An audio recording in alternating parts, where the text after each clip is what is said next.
को लेकर राजस्थान के लोगों को जो संदेश दिया है वो बड़ा संदेश है। एक ऐसा राजस्थान जहां पे हर कर्मचारी को, व्यापारी को, मजदूर को, किसान को, विद्यार्थी को अधिकार मिले, हक मिले। यदि कोई विद्यार्थी पढ़ने के लिए जाए कॉलेज में, यूनिवर्सिटी में, जब वो निकल कर आए तो उसको चाहे प्राइवेट जॉब मिले, चाहे सरकारी जॉब मिले, लेकिन उसकी जॉब की सिक्योरिटी हो।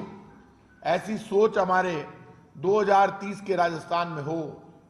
हमारे किसान को पूरा हक मिले, उसको उसकी फसल का पूरा अधिकार मिले, उसके ऊपर कर्जे की परेशानी नहीं हो। आप खुद जानते हैं इस बात को कि राजस्थान की पहली सरकार ऐसी है ये जिसने 22 लाख किसानों के 14,000 करोड़ के कर्जे हमने माफ किए हैं। किसान को 2,000 यूनिट बिजली हम फ्री देते हैं और राजस्थान के 90 लाख लोगों का बिल इस बार जीरो आया है। क्यों आया 90 लाख लोगों का बिल जीरो?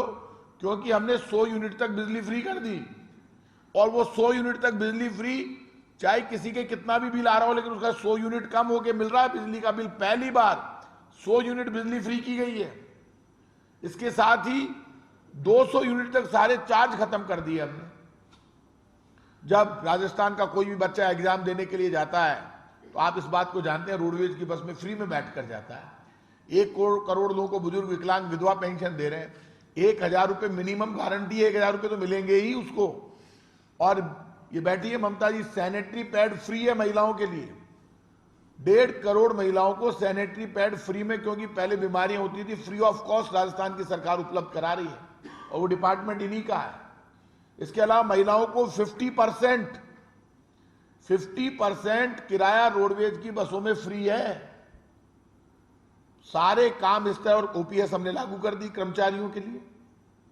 ओपीएस लागू करने का सब लोग फॉलो कर रहे हैं पूरे देश में। काम एक से बढ़कर एक अब चर्चा हो गई पूरे राजस्थान में।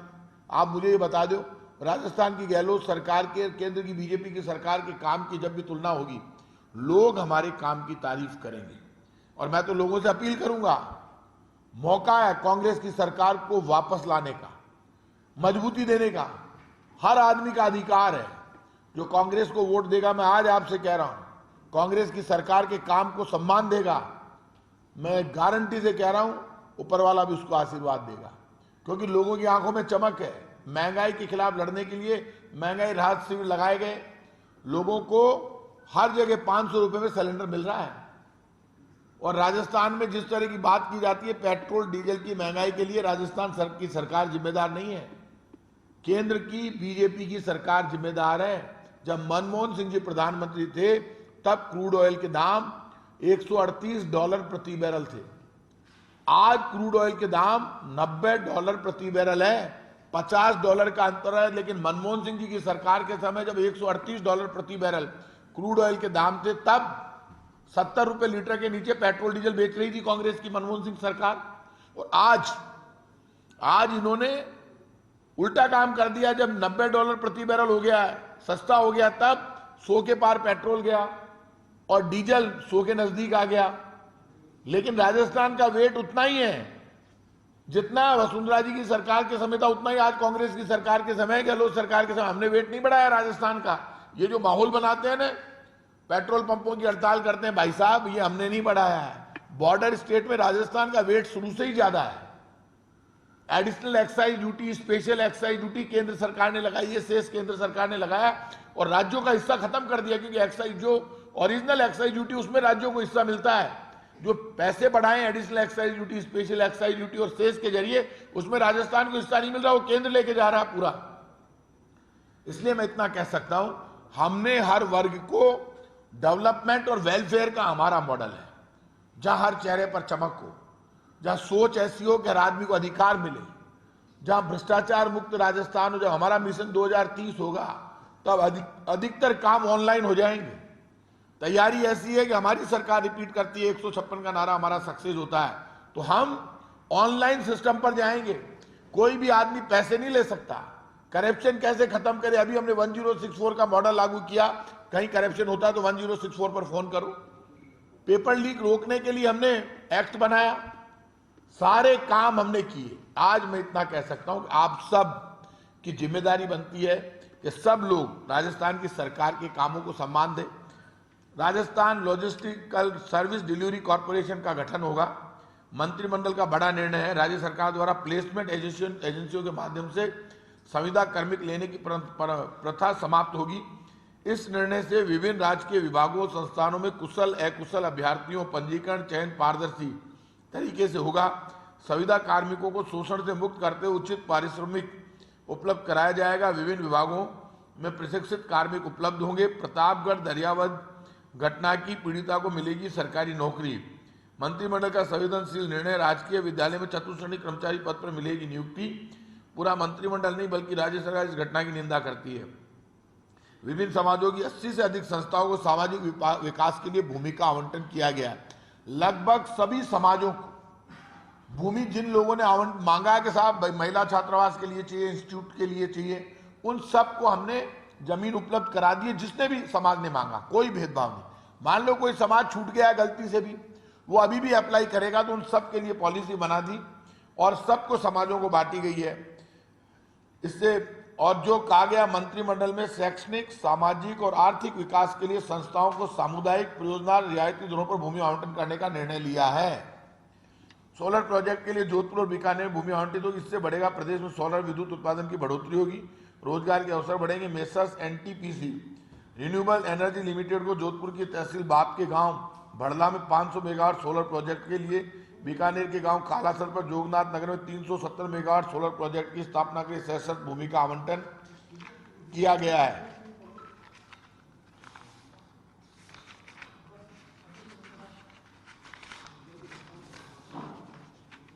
कार्य प्रभावित कार्मिकों को मिलेंगे पदोन्नति के अवसर। सेवा नियमों में संशोधन, बैठक में विभिन्न विभागों के सेवा नियमों में संशोधन के प्रस्ताव को मंजूरी मिली है।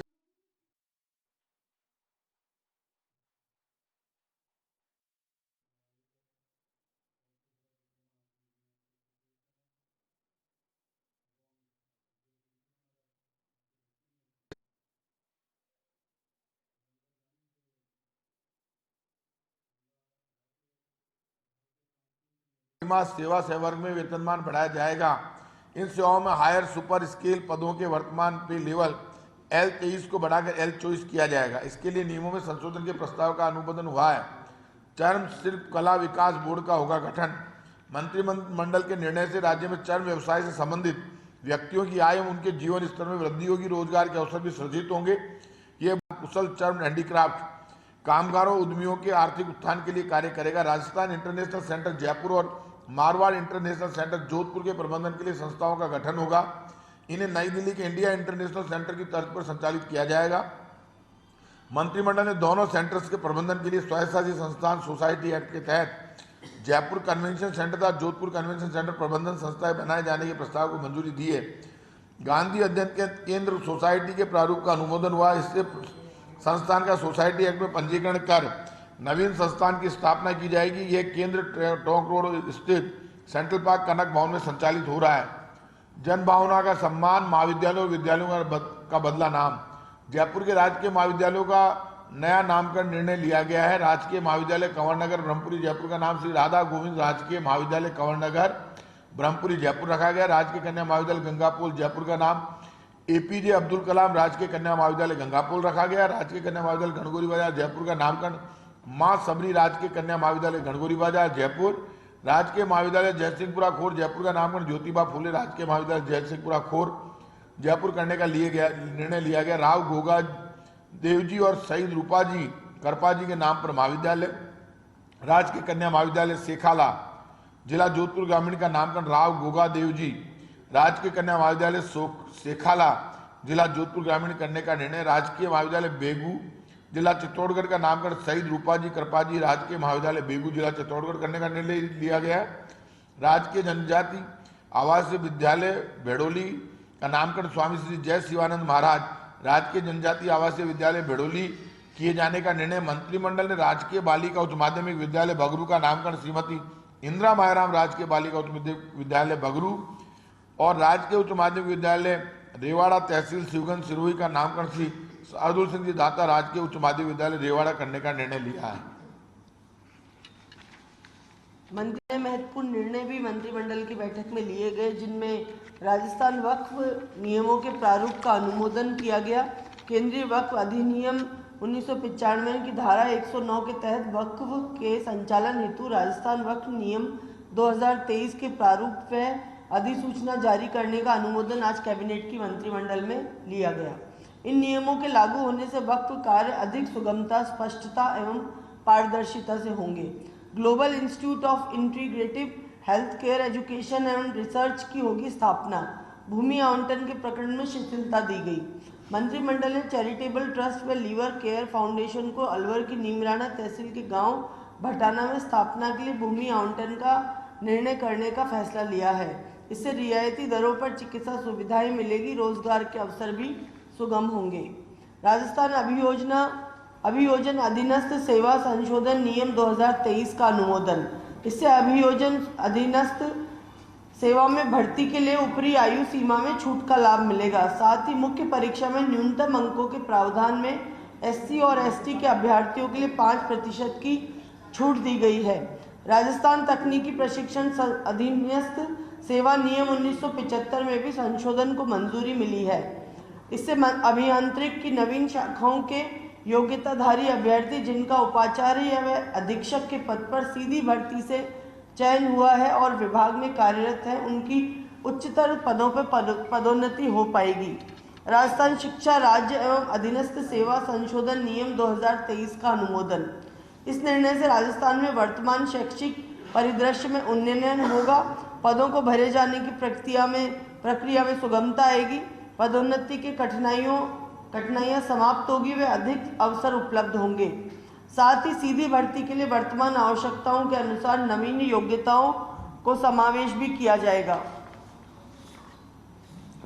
राजकीय प्रतिभूति के लिए डायरेक्ट डेबिट मैंडेट का किया गया प्रावधान। राज्य की ऋण आवेदन संस्थाओं को केंद्र सरकार के public sector undertaking REC, PFC जैसे वित्तीय संस्थाओं से ऋण स्वीकृत हेतु राजकीय प्रतिभूति के साथ डायरेक्ट डेबिट मैंडेट की सहमति देने का निर्णय लिया गया है। इससे ऋण आवेदन संस्थाओं की वित्तीय स्वीकृति के दृष्टिगत उनके स्तर पर ही विभिन्न विकास गतिविधियों के लिए अतिरिक्त वित्तीय संसाधन सुगमता से जुटाना संभव हो सकेगा। राजस्थान अक्षय ऊर्जा नियम 2023 का अनुमोदन। मंत्रिमंडल ने अक्षय ऊर्जा प्रोत्साहन के लिए राजस्थान अक्षय ऊर्जा नीति 2023 का अनुमोदन किया है। इससे प्रदेश में अक्षय ऊर्जा आधारित परियोजनाओं से वर्ष 2030 तक 90 मेगावाट क्षमता की परियोजनाएं स्थापित होंगी। इनसे संबंधित इकाइयों से राज्य में निवेश एवं रोजगार के लिए संभावनाएं बढ़ेंगी। राजस्थान सरकार द्वारा वर्ष 2019 में राजस्थान सौर ऊर्जा नीति 2019 तथा राजस्थान पवन एवं हाइब्रिड ऊर्जा नीति 2019 जारी की गई थी, जिससे अभी तक 23,000 मेगावाट से अधिक क्षमता के अक्षय ऊर्जा संयंत्र स्थापित हुए हैं। राजस्थान अक्षय ऊर्जा एवं सौर ऊर्जा क्षमता स्थापना में देश में प्रथम स्थान पर है। सिरोही जिले में 2 संस्थाओं को भूमि आवंटित होगी। भील समाज सेवा संस्थान विकास संस्थान और तुरी भाट समाज, जो कि बहुत ही गरीब और पिछड़े समाज है, तुरी भाट समाज शिक्षा सेवा संस्थान को सामाजिक संस्थान व छात्रावास के लिए भूमि आवंटित की जाएगी। इससे समाज के सभी आर्थिक व कमजोर वर्ग के लोगों को, विद्यार्थियों को आवासीय सुविधाएं उपलब्ध हो पाएंगी। उदयपुर में rock phosphate beneficiary processing plant के लिए भूमि का आवंटन। मैसर 3S mineral process private limited को प्रस्तावित secondary rock phosphate beneficiary processing plant की स्थापना। इससे प्रदेश में 110 करोड़ रुपए का निवेश आएगा और लगभग 800 लोगों को रोजगार मिलेगा। आज कैबिनेट मंत्रिमंडल की बैठक में राजस्थान से जुड़े बहुत से प्रकरणों के ऊपर चर्चा की गई और मैं समझती हूँ कि कांग्रेस की सरकार जो किसानों को समर्पित रही, जो गरीबों को समर्पित रही और 5 वर्षों में सतत रूप से राजस्थान की जनता को संभालने का, उसके आगे बढ़ाने का, हर तरह से राजस्थान की जनता को स्थापित करने का प्रयास, उनकी महंगाई में राहत किस प्रकार से मिल पाए, रोजगार किस प्रकार से आगे बढ़ पाए, महिलाओं के सशक्तिकरण के मुद्दों पे किस तरह से राजस्थान सरकार आगे बढ़े, तमाम मुद्दों पे चर्चा हुई और चर्चा के साथ सकारात्मक माहौल के अंदर मंत्रिमंडल ने तमाम इन जो आज हमारे एजेंडाज हैं इनको परमिट किया, इनके ऊपर सभी ने अपनी मोहर लगाई। मुख्यमंत्री अशोक गहलोत के नेतृत्व में 5 साल से जन कल्याणकारी सरकार ने राजस्थान की जनता के लिए कार्य किया। प्रताप सिंह जी, कैबिनेट की बैठक थी, अब शायद एक बैठक मुश्किल से और हो पाएगी, किस तरह का कॉन्फिडेंस शो किया मुख्यमंत्री जी? क्या बोला है, सरकार आ रही है, किस तरह के सर्वे की रिपोर्ट्स को तरजीह दी जाएगी, किस तरह से आज माहौल था? मुख्यमंत्री जी और तमाम लोगों का कॉन्फिडेंस बहुत ज़बरदस्त है। नारा 156 का दिया है, डरी हुई बीजेपी है। कारण है कि बीजेपी सिर्फ कांग्रेस के ऊपर बोल रही है, अपने कामों पर नहीं बोल रही। पहली बार ऐसा हुआ है कि एक सरकार बनाना चाहती है बीजेपी राजस्थान में, लेकिन अपनी केंद्र की उपलब्धियां नहीं बता रही। बीजेपी को बताना चाहिए। कर्मचारी, व्यापारी, मजदूर, किसान, विद्यार्थी, महंगाई, गरीबी, बेरोजगारी और भ्रष्टाचार को खत्म करने के लिए बीजेपी ने क्या किया। महिला आरक्षण पर बीजेपी बात कर रही है, लेकिन महिला आरक्षण लागू नहीं किया है, सपने दिखाए। आप मैसेज देकर, मुद्दों को बुनाकर, नारे देकर आप चुनाव जीतना चाहते हैं। राजस्थान में बीजेपी अब दंगे फसाद कराकर चुनाव जीतना चाहती है। बीजेपी ने अपना काम शुरू कर दिया, लोगों को सावधान रहना होगा।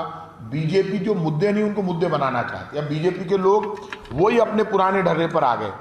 हिंदू मुसलमान, सिख ईसाई में दंगा कराओ, हिंदू मुसलमान को लड़ाओ भिड़ाओ, दंगा हो जाए और वर्टिकल डिवीजन करा के हम चुनाव जीत जाए। लेकिन लोग समझने लगे, हिंदू मुसलमान सब, कि ये जो चुनाव आते हैं तो बीजेपी एक्टिव हो जाती है, दंगे की बात करती है, झगड़े की बात करती है, लेकिन अपने किए हुए कामों की बात नहीं करती, अपनी उपलब्धि नहीं बताती।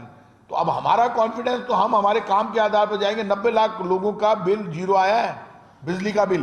पहली बार आजादी के बाद राजस्थान में 90 लाख लोगों को जीरो बिल आया बिजली का। तो हम महंगाई से लड़ रहे हैं, गरीबी से लड़ रहे हैं, बेरोजगारी से लड़ रहे हैं, और राजस्थान दूसरे नंबर पर आ गया विकास दर में। राजस्थान की और राज्यों से 100 गुना अच्छी पोजीशन है। कानूनी व्यवस्था हमारी एमपी, हरियाणा और आपके उत्तर प्रदेश से ज्यादा अच्छी है। बीजेपी इश्यू बना रही है, बीजेपी माहौल बनाने की कोशिश कर रही है, लेकिन बीजेपी को जो समर्थन मिलना चाहिए था वो उसकी यात्राओं में समर्थन नहीं मिला। बीजेपी खुद डरी हुई है। सीएम ने कहा कि 5 सर्वे होंगे, टिकट उन्हीं को मिलेगा जो सर्वे में जीतेंगे। आप लोग कितने तैयार हैं जिन मंत्रियों की परफॉर्मेंस? देखिए, एक बात बताइए, सीएम ने कहा है सर्वे के आधार पर टिकट मिलेंगे, वो तो हमारा केंद्रीय नेतृत्व भी यही कह रहा है। तो सर्वे करना तो अच्छी बात है, जो सीएम ने कहा वो बात तो कैसे काट सकते हैं। बहुत अच्छी बात है, सर्वे के आधार पर टिकट मिलने चाहिए। कांग्रेस तो विजिबिलिटी के आधार पर टिकट देना चाहिए। ये नहीं है, सर्वे में तो आएगा उसी को टिकट मिलेगी, कोई सिफारिश भाई भतीजा वाली इस बार नहीं चलेगा। नहीं चलेगा, मंत्री जी, एक हफ्ते में दूसरा दौरा है प्रधानमंत्री नरेंद्र मोदी का, फिर 5 दिन में 2 दौरे हो रहे हैं, तो किस मायने में देखा जाए? देखिए, प्रधानमंत्री जी बीजेपी के सबसे बड़े चेहरे हैं। बीजेपी चुनाव प्राइम मिनिस्टर के चेहरे पर लड़ रही है। बीजेपी के पास राजस्थान में कोई चेहरा नहीं है। बीजेपी के सामने कोई चेहरा सामने ला नहीं पा रही। बीजेपी ने अनाउंस कर दिया प्राइम मिनिस्टर हमारा चेहरा है, तो प्राइम मिनिस्टर उनके सबसे बड़े कैंपेनर है, तो प्राइम मिनिस्टर तो आएंगे और प्राइम मिनिस्टर प्रचार भी करेंगे।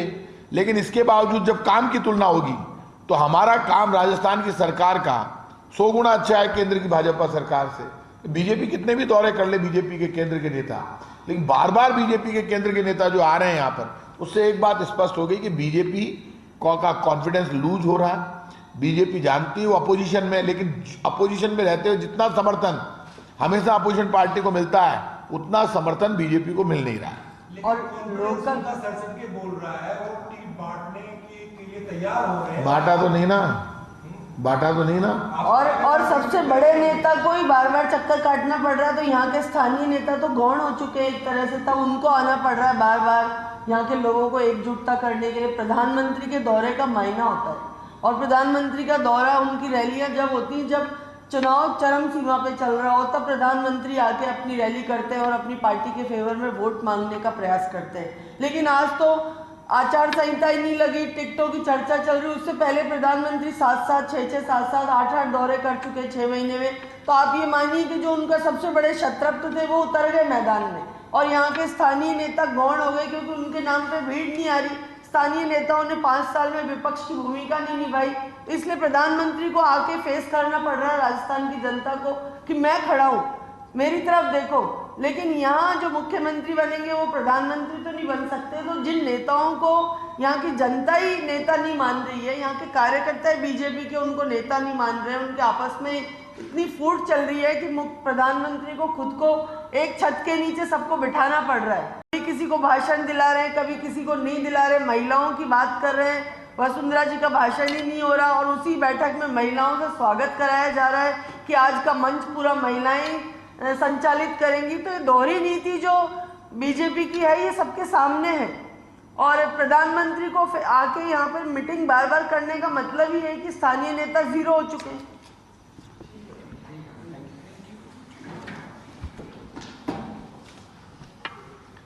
चलिए साहब,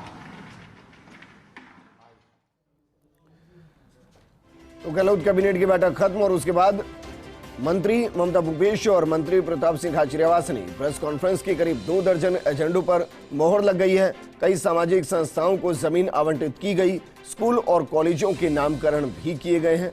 मजदूरों की ठेका प्रथा पर फैसला किया गया है। महापुरुषों के नाम पर स्कूल और कॉलेज की नामकरण किए गए, नाम बदले गए हैं। बगरू कॉलेज का नाम अब इंदिरा मायाराम की नाम पर रखा गया है। एनटीपीसी को जमीन आवंटित की गई है। अक्षय ऊर्जा नीति पर भी फैसला किया गया है।